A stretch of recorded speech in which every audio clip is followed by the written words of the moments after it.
Hey, it's Brian Crewe, director of FAR for podcast number 6, and today we're going to talk about music. I know we left off when we were making the movie, but post-production is boring. It's a lot of people sitting in chairs. So I am here with composer Darren Fung, and we're going to talk about his process of making the score for FAR.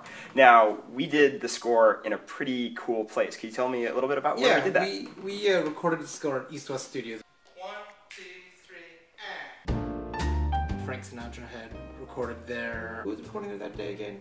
I think Slayer was in the background. You come out and it would be like, and it was just like, whoa, yes. He was in the smaller studio. We were in the studio just for yeah, we had the best studio there. We had the best studio there. And the mixing console was built from Michael Jackson's Thriller. Quincy Jones built that. There you go. I thought that was amazing. I piggybacked 2 short film sessions together to do this, so we managed to share resources here. Now, where do you begin? I sent you like a Vimeo. Yep. We watched the movie. After I hang up the phone, and you're like, God, that guy's fucking crazy. How do you begin to do this? Where you toss out the temp track that I put on there? Or where do you, how do you go with that?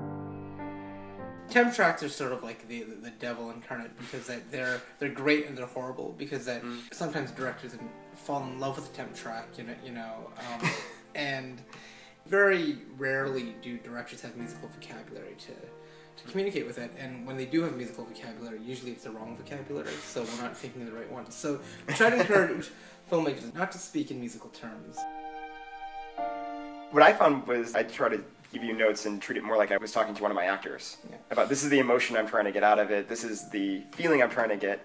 But I did feel bad because as an editor, I was trying to hit very specific timing. No, but it's funny you mentioned that because working with editor-directors, they know exactly what they want. Mm-hmm. Sometimes to a fault where it's too specific. But on the other hand, I'd rather have too specific than, I don't know what I want, but it's not that.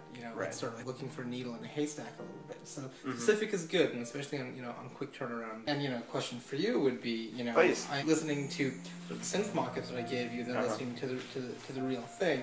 I mean, how did you feel the difference? Did you honestly synth grates my nerves? Yeah. I'm listening to it, and it's like, oh, I know it's going to be. I can hear it. It's going to be good, but the instrumentation sounds like it's from a stock library. Yeah, sure. And because I had temped with Alan Silvestri and James Horner, and I knew I wasn't going to get that. Yeah. And actually what I got was better. What I got from you was, I got all the scope and the scale of those other composers, but then I was anchored with the motifs that we planted earlier on, so there's a kind of consistent thing to it, which I love. It was fun being on the recording stage because the strings came in, I was like, that was great. And you have 5 string players and they're playing 3 times each, so that sounds like there are 15 people rather than 5 people. You're really maximizing the money. It's a great budget trick. Don't tell that to other producers. We always want more. Okay, so nobody pay attention to this. We always want more players.